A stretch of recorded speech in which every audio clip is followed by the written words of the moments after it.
नमस्कार मित्रों, जय श्री कृष्णा।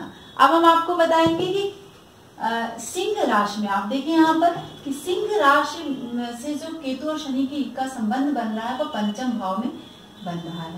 पंचम भाव विद्या का भाव है, पुत्र संतान का भाव है, आपका मनोभाव है, आपका लव है, आपका रोमांस है, आपकी बुद्धि है। ये सारी चीजें आप पंचम भाव से देखते हैं तो वहां पर शनि और केतु यहाँ पर विराजमान है। आप देखिए सप्तमेश है आपका, सिंह राशि में सप्तमेश है शनि और षष्ठेश है, ये पंचम भाव में जाकर बैठ गया है और केतु धनु राशि में ट्रांजिट कर रहा है।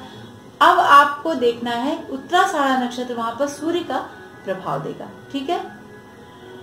तो हमने कैसे बताया था कर्क राशि में, क्योंकि आप देखें यहाँ पे लग्न को देख रहा है नवम दृष्टि से, फिर 1 2 3 4 5 आपके भाग्य भाव को देख रहा है केतु यहाँ पर, और शनि आपके सप्तम भाव को देख रहा है, फिर केतु आपके एकादश भाव को देख रहा है और लग्न को देख रहा है। चूंकि उत्तराषाढ़ा नक्षत्र का स्वामी सूर्य होता है तो लग्न में तो आपको पॉजिटिव करेगा, लेकिन केतु पंचम भाव में बैठकर सबसे पहले आपकी बुद्धि को मोड़ेगा, ठीक है, क्योंकि इसका सीधा प्रभाव चंद्रमा जैसे प्रभाव होता है, अचानक से अपने प्रभाव को देता है। तो आप विद्यार्थी वर्ग को बहुत ही सावधान रहना होगा।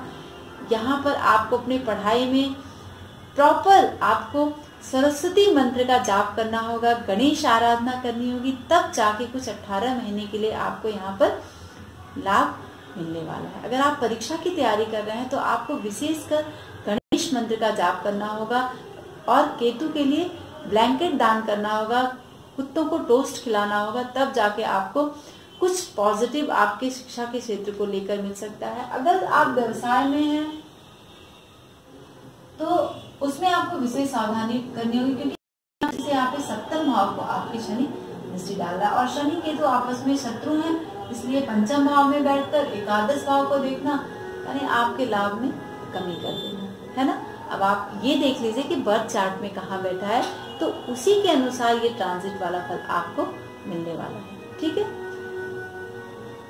हर भाव देखिए, ये लग्न यानी आप हैं, द्वितीय आपका धन है, ये आपका पराक्रम है, ये आपके माता पिता हैं, आपका घर है, आपके हृदय है, पंचम भाव आपकी बुद्धि, आपका संतान है, आपका लव एंड रोमांस है, आपका भाग्य है, क्योंकि नवम से नवम भाव है, दशम भाव छठा भाव जो है रोग ऋण शत्रु का भाव है, सप्तम कलत्र का भाव है, आपके रिश्तों का भाव है, रिलेशनशिप का भाव है, साझा का भाव है, अष्टम आपके आयु का भाव है, मनोकामनाओं का भाव है, पैतृक संपत्ति का भाव है, भाग्य भाव है, कर्म भाव है, लाभ भाव है, महत्वाकांक्षाएं हैं आपकी, और ये ग्रह भाव है। अब हमने बता दिया कि 12 भाव क्या है, जिस भाव में बैठेगा उसी का प्रभाव आपको केतु और शनि यहाँ पर देने वाला है, ठीक है।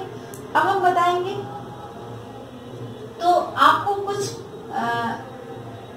शोक, कुछ ऐसा कष्ट हो सकता है, कोई बहुत ही करीबी आपका आपसे दूर जा सकता है। खासकर सिंह राशि वालों को इस बात का ध्यान रखना चाहिए, क्योंकि जो शनि का ट्रांजिट है वो पंचम भाव में शनि यहाँ पर ट्रांजिट कर रहा है। मैंने पहले अपने वीडियो में बताया है कि पंचम का शनि यहाँ पर ट्रांजिट से बहुत ही लाभ नहीं देता है, तो आपको थोड़ा सा अपनी बुद्धि को लेकर चूंकि बहुत कुशाग्र बुद्धि इस समय हो जाएगी, केतु का पंचम भाव में आना कुशाग्र बुद्धि हो जाएगी, तो उसको लेकर बहुत ही ज्यादा आप कुछ गलत डिसीजन ले सकते हैं, बहुत ज्यादा क्रोध आपका बढ़ सकता है यहाँ पर, और उधर से संबंधित कुछ प्रॉब्लम यहाँ पर केतु और शनि बैठकर दे सकते हैं, और आपका दिमाग कुछ लव एंड रोमांस में विद्यार्थी वर्ग का कुछ ऐसे दोस्त बना सकते हैं जिससे आपको हानि हो सकती है। और संतान के प्रति, अगर आप संतान वाले हैं तो आप उनके प्रति बहुत ही विशेष ख्याल रखना होगा अपने पुत्र या पुत्री का, जिससे उनको आप प्रॉपर देखभाल उनकी कर सके कि वो किस तरफ जा रहे हैं, ठीक है। उनकी दोस्ती पर आप विशेष ख्याल रखें, और ये आपके कुछ ऐसे रिश्तों से दूरी बना देगा जिसमें आपको बहुत ही पीड़ा हो सकती है। अगर कोई आपका बहुत ही नियर एंड डियर जिसकी आयु बहुत ज्यादा है, वो 50 से ऊपर का है, 60 का है, 70 का है, तो वो आपसे दूर जाने की स्थिति आपकी बन सकती है। यहाँ पे आपको शोक जैसी, मन में एक शोक की स्थिति आपके बन सकती है। अब हम बताएंगे कन्या राशि वाले लोगों के लिए। कन्या राशि के आप देखें कि पहले से चतुर्थ ढैया चल रही है, शनि यहाँ पर चतुर्थ भाव में बैठा है, तो 6 नंबर में अगर आपका चंद्रमा बैठा है तो आपकी कन्या राशि हुई। 6 नंबर में अगर प्रथम भाव में आपका बैठा तो वो आपका कन्या लग्न हुआ। कन्या लग्न में शनि की चतुर्थ ढैया चल रही है और शनि यहाँ पर चतुर्थ भाव में विराजमान है और केतु यहाँ पर 7 मार्च से उत्तराषाढ़ा नक्षत्र में ट्रांजिट करेंगे। उत्तराषाढ़ा नक्षत्र का स्वामी सूर्य है। सूर्य और शनि पिता पुत्र हैं तो आपस में शत्रु हैं और चतुर्थ भाव का जो ट्रांजिट होता है वह आपस में बैर कराता है। तो जो आपके बंधु बांधव हैं, आपके जिसके साथ आपका संबंध है, रिलेशन बहुत खास है, आपके ससुराल पक्ष के जो लोग हैं, तो राहु 3 महीने पहले ही आपकी बुद्धि को उसने मोड़ दिया है। खासकर कन्या राशि वाले लोगों के लिए ससुराल पक्ष से उसने बैर कराना शुरू कर दिया है। आपके कजिन्स, ब्रदर, सिस्टर जो हैं, आपके बंधु बांधव, दोस्त, मित्र जितने भी हैं, 18 महीने तक आपको सावधानी रखनी होगी। विशेष सावधानी आपको अप्रैल 20 तक रखनी होगी। आपको अपने रिश्तों में बैर करा देगा यहाँ पर।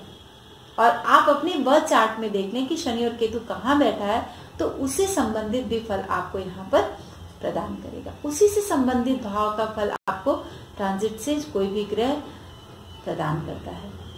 हर वीडियो में मैंने अपने बताया है जिससे आपको जानने और समझने में बारीकी हो।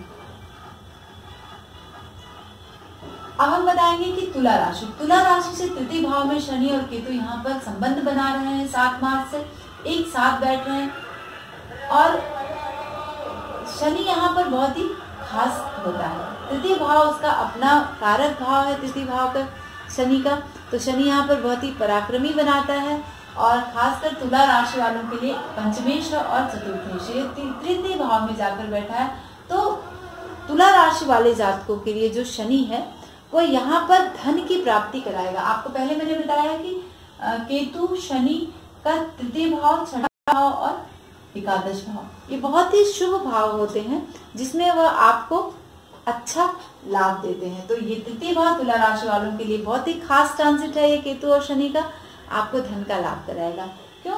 क्योंकि द्वितीय से द्वितीय भाव ये होता है तृतीय भाव, तो धन का लाभ कराएगा। 1 2 3 4 5 आपके सप्तम भाव को केतु यहाँ पर देख रहा है, मंगल के घर को, तो आपके व्यवसाय में वृद्धि कर सकता है, कुछ खास लाभ हो सकता है, कुछ ऐसे बन सकते हैं योग जिसमें आपको धन का लाभ हो जाए। आपके चाहे आप सरकारी नौकरी में हैं, उन्नति के चांसेस हैं, या फिर व्यवसाय में है तो कोई कॉन्ट्रैक्ट ऐसा मिल सकता है जिसमें आपको धन का लाभ हो जाए। नवम भाव भाग्य आपका यहाँ पर साथ देगा जिससे आपको धन की प्राप्ति होगी। फिर एकादश भाव पर दृष्टि जा रही केतु की और शनि 1 2 3 पंचम भाव को देख रहा है, नवम को देख रहा है और 9 7 8 9 10 व्यय भाव को देखता है, यानी कन्या राशि है, उसकी मित्र राशि है। तो यहाँ पर तुला राशि वालों के लिए विशेष यहाँ पर शनि और केतु का जो संबंध है धन के लिए अच्छा है।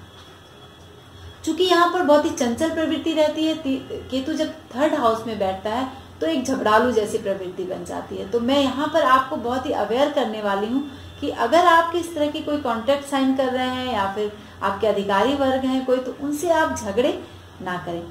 और विष को लेकर अगर कोई बहुत दिनों से आपकी शत्रुता चली आ रही है तो इस तरह की संभावना केतु बना सकता है कि कोई आपके साथ कुछ बुरा करने के लिए सोचे। लेकिन शनि है 20 अप्रैल तक, अप्रैल 20 2020 तक, तो तब तक शनि यहाँ पर आपको संभालेगा।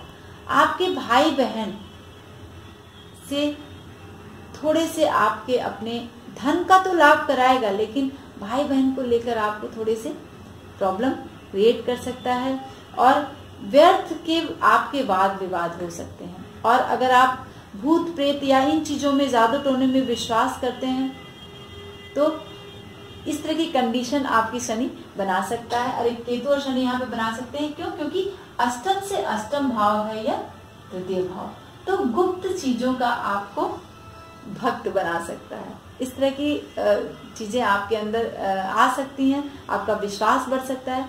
तो तुला राशि वालों के लिए भी अच्छा ही देने जा रहा है क्योंकि एकादश भाव में शनि तृतीय भाव में शनि और केतु का संबंध बन रहा है। आज के लिए बस इतना ही। दोस्तों नमस्कार, मैं अर्चना शुक्ला, मैं एक एस्ट्रोलॉजर हूँ। हमारा ये चैनल पसंद आता है तो आप सब हमारे इस वीडियो को सब्सक्राइब जरूर करें। हमारे द्वारा दी हुई जानकारी अगर आपको अच्छी लगती है तो आप हमारे चैनल को सब्सक्राइब करने के बाद लाइक करें